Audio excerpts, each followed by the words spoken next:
할렐루야. 오늘은 이제 7가지 화에 관한 설교를 모두 마치고 오늘은 공적 영성의 신앙이라는 제목을 가지고 설교 말씀을 드릴까 합니다. 본문은 요한복음 2장 1절로 11절의 말씀 제가 봉독해 올리도록 하겠습니다. 사흘째 되던 날 갈릴리 가나에 혼례가 있어 예수의 어머니도 거기 계시고 예수와 그 제자들도 혼례에 청함을 받았더니 포도주가 떨어진지라 예수의 어머니가 예수에게 이르되 저들에게 포도주가 없다 하니 예수께서 이르시되 여자여 나와 무슨 상관이 있나이까 내 때가 아직 이르지 아니하였나이다.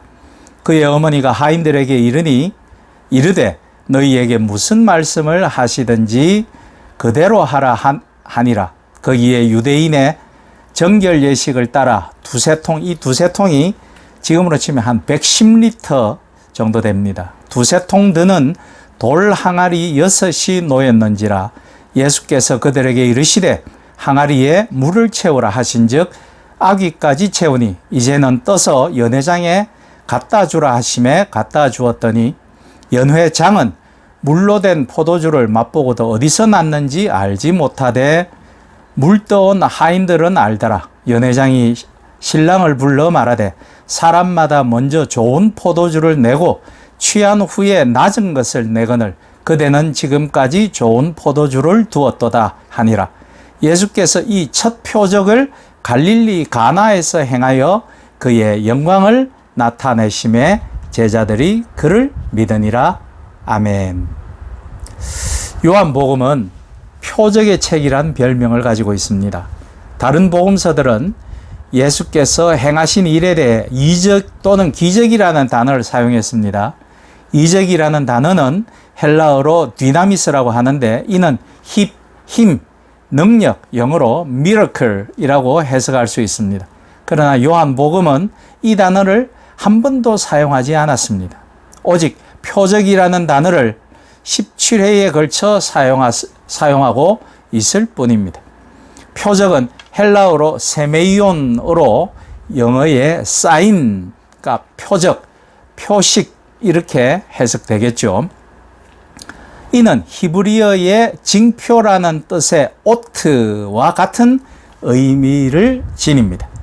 요한이 이적이라는 단어를 사용하지 않고 표적이라는 단어를 사용한 이유는 이적과 기사 자체의 의미를 부여하지 않고 그 표적이 나타내려는 어떤 것, 즉 예수님께서 하나님의 독생자며 메시아이신 것은 기정사실로 하되 당신이 이 땅에 무엇 때문에 또 왜 오셨는지를 사람들에게 알리려는 수단으로 인식하고 있다는 것입니다. 즉 내가 누군지 나를 드러내고자 이적, 기적, 표식을 사용한 것이 아니라 사람들을 위해서 내가 너희들과 함께 함으로 내가 너희들을 구원하려 함으로 진정 사랑하려 함으로 라는 수단으로 이 자신의 능력을 사용하셨기 때문에 요한은 사인, 즉 표식 또 징표를 사용하지 않았나 하는 생각입니다. 요한복음에서 요한은 7가지의 표적으로 예수님과 복음의 진리를 드러내려 하고 있습니다. 이 표적들 가운데 첫 번째가 오늘 우리가 읽은 본문입니다. 이 가나의 혼인잔치의 표적을 통해 제가 드리고 싶은 말씀은 복음의 공공성에 대한 말씀입니다. 왜 예수님은 자신의 정체성을 더 잘 드러낼 수 있는 좋은 시간과 장소에서 사람들이 그냥 자지러지는 더 크고 극적인 기적을 행하셔서 하나님의 아들이시며 당신이 메시아라는 것을 알리지 않으시고 다소 소소하게 보이는 그것도 우리나라의 대부분 보수교단에서 엄격히 금하는 술을 만드는데 자신의 능력을 사용하셨을까요? 저는 그 사실에 주목하고 싶습니다. 그것은 우리의 빈곤한 심령의 상태와 인생의 고단한 처지를 깊이 이해하시고 너무도 우리를 사랑하시는 주님의 마음이라고 생각되기 때문입니다. 우리나라의 기독교는 세계에서 유례를 찾아볼 수 없는 경이로운 부흥과 성장을 경험하였습니다. 2014년에 통계조사에 의하면 전체 인구 중 21%가 기독교인이라고 답할 정도로 상당한 수를 차지해 왔습니다. 그래서 한국 교회는 그동안에 너무 잔치 분위기에 젖어 있었습니다.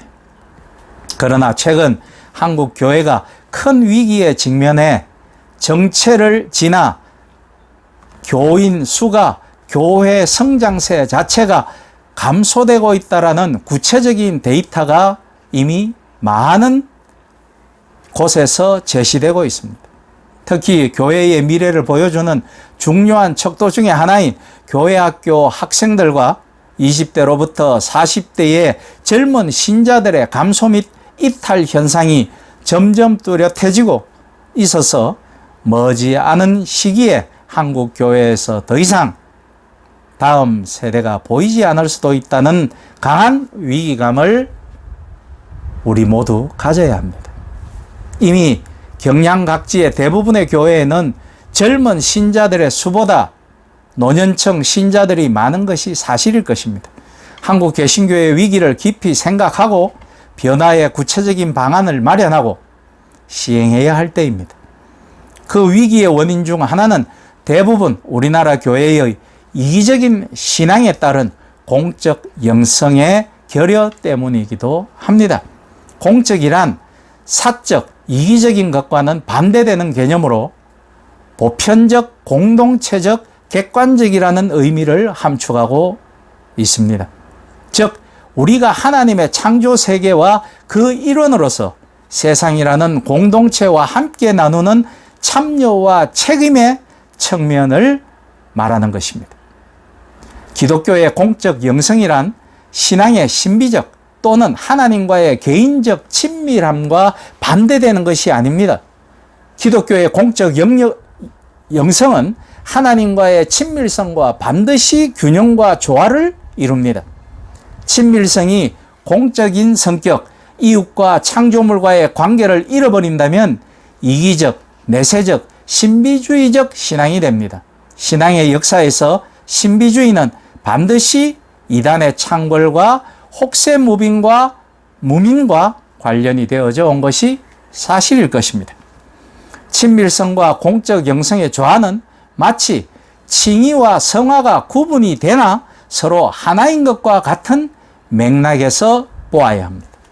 칭의는 회개를 전제하며 진정한 회개는 우리의 이기적이고 사적인 삶에서부터 돌아서는 것, 즉 성화된 삶을 시작하는 출발점이 됩니다. 이 성화의 또 다른 표현이 바로 공적 영성이라는 것입니다.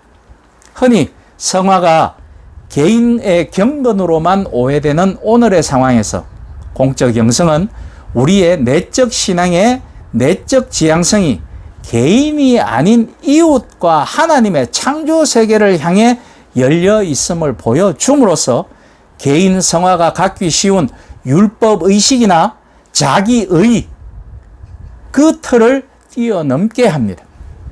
한마디로 공적 영성은 개인과 사회의 이 세상의 성화를 포괄하며 그리스도인의 성숙과 통합니다. 우리 신앙에서 친밀성과 공적 영성을 조화시켜 주는 것이 바로 소통인 것입니다. 기도와 예배를 통한 하나님과의 소통이 우리를 하나님과 더 친밀한 관계로 이끌어 준다면 세상과 혹은 이웃과 소통한다라는 말은 대화를 통해 서로를 바로 이해하고 공동의 선과 객관적 진리, 즉 공공성을 추구한다라는 것을 의미합니다. 오늘 이 가나의 혼인잔치에서 예수님께서 보여주신 첫 표식, 첫 표적, 이적이 바로 소통이었습니다. 인간의 고통과 한계성을 이해하시면서 억지 춘향의 예수천당, 불신지옥이라는 상대방을 불편하게 하고 급박하는 것이 아니라 손수 당신의 손으로 우리들에게 천국으로 이끄시고 천국을 보여주시는 것입니다. 바로 생명수인 포도주가 넘쳐 흐르는 잔치, 페스티벌, 그 말씀입니다. 소통이라는 말은 기독교 신학에서 아주 중요한 의미를 갖고 있습니다. 기독교 신학에서 말하는 계시란 넓은 의미에서 하나님과의 소통을 뜻하며, 구원되었다는 것은 이제 그리스도 안에서 하나님과 우리의 소통 관계가 완전히 회복되었다라고 말할 수 있습니다. 하나님과의 동행이라는 의미도 바로 성령 안에서 이루어지는 소통의 지속성을 의미합니다. 따라서 공적 영성이란 이 소통의 폭이나 중심에서부터 하나님 중심이라는 훨씬 더 넓은 차원으로 옮겨가는 동시에 하나님의 창조물인 세상과 역사도 그리스도 안에서 하나님과의 화해를 위해 소통으로 초대되는 것입니다. 소통은 끊어지지 않는 대화이며, 대화를 통해 자라가는 사랑을 말해줍니다. 소통이 없으면 사랑도 궁극적으로 없는 것입니다. 친밀성과 공적 영성의 균형과 조화의 뿌리는 바로 삼위일체라고 말씀드릴 수 있습니다. 아버지와 아들과 성령 하나님은 항상 소통하고 합일 속에 계십니다. 소통은 하나님의 존재 방식입니다. 소통 속에 삼위의 하나님은 일체를 이룹니다. 우리는 삼위일체 하나님과 더욱 친밀하게 소통할수록 우리는 하나님의 창조와 구원의 공적인 차원을 이해하게 되고 그 공적 사역에 동참할 수밖에 없게 되는 것입니다. 요한복음 14장 15절에 말씀하시길, 너희가 만일 나를 사랑하면 나의 계명을 지키라 하신 예수님의 말씀이 바로 그 원리인 것입니다. 성경에 나타난 하나님의 사람들의 소명의 현장은 공히 하나님과의 친밀한 만남의 현장이자 세상의 고통과 아픔에 대한 공적 응답의 현장이었습니다. 아브라함, 모세, 다윗, 이사야, 예레미야 등의 소명 속에는 하나님의 세밀한 음성을 들은 깊은 만남이 있었던 동시에 또한 개인의 영달과 안락을 뛰어넘는 공동체를 향한 뜨거운 마음이 불타고 있었습니다. 하나님과의 친밀성과 공적 영성의 조화의 가장 좋은 예가 바로 예수님의 영성입니다. 예수님의 영성은 하나님과의 연합에 깊게 뿌리 내린 동시에 하나님의 나라를 향한 공적 영성이셨습니다. 예수님은 항상 하나님과 이웃에게 열려 계셨습니다. 예수님의 산상수훈, 놀라운 비유들, 나무와 열매에 대한 가르치심, 선한 사마리아인에 대한 비유, 죄인과 세리와 창기들과의 식탁 교제 등은 이런 하나님과의 친밀성과 공적 영성이 추호의 모순도 없는 하나의 멋진 하모니를 이루은 것입니다. 이런 점에서 오늘 소위 한국 교회에 만연한 여러 부패와 갈등들이 아이러니컬하게도 하나님과의 관계성에 근본 개념에 문제가 있음을 보여주는 것이라고 말씀드릴 수 있습니다. 오늘 한국 교회를 보면 전도에서 공적 정신이 빠지게 되니 곧 내 사람 만들거나 모으기에 중점이 찍혀지고, 개인 신앙에서 공적 정신이 사라지니 유아적인 성도의 틀을 벗어나지 못하게 됩니다. 교회 사랑에서 공적 정신이 빠지면 족벌주의가 되고, 축복에서 공적 정신이 결여되니 기복주의가 판을 치고, 신앙에서 이성의 자리가 없어지면 광신주의와 신비주의가 되고, 교회의 리더십에서 공적 정신이 사라지면 도선과 아집의 권위주의에 의한 독재 정치가 됩니다. 또한 구도자 예배에서 공적 측면이 빠지면 엔터테인먼트나 치료요법이 되어버립니다. 제가 여러 번 지적했던 바들입니다. 개교회주의는 교회론에서 공적 차원이 실종된 결과요, 이원론적인 사고는 신앙에서 역사라는 하나님의 공적 차원이 빠진 결과물입니다. 이처럼 신앙에서 공적인 부분이 실종되면 이기주의와 물량주의, 그리고 자본주의, 나아가서 독선주의에 빠질 수밖에 없습니다. 공적 영성의 회복은 한국 기독교의 세상적 생존을 위해 꼭 필요합니다. 참으로 안타까운 것은 한국의 개신교가 처음 들어올 때에는 전혀 이렇지 않았다라는 것입니다. 오히려 한국의 초기 개신교는 다른 어떤 종교나 기관보다도 더 충만하였고 깊은 공적 영성을 가지고 민족을 계몽하고 역사를 변형시켜 갔으며 가난한 이웃들을 치료하고 그들을 깨우치고 돌보는 데 힘썼습니다. 그래서 높은 부흥과 성장을 이룰 수 있었겠죠. 그 결과 짧은 역사를 가진 종교였음에도 불구하고 큰 영광과 부흥을 이끌어낼 수 있었을 것입니다. 바라고 이제 당부드리는 것은 하나님의 사랑, 이웃 사랑의 친밀성과 공적 영성을 우리의 삶과 신앙에 회복시키는데 앞장서는 여러분과 제가 되어 한국 교회가 처음 모습을 찾아가고 그리고 이제 날마다 부흥되어질 수 있기를 예수 그리스도의 이름으로 부탁드립니다.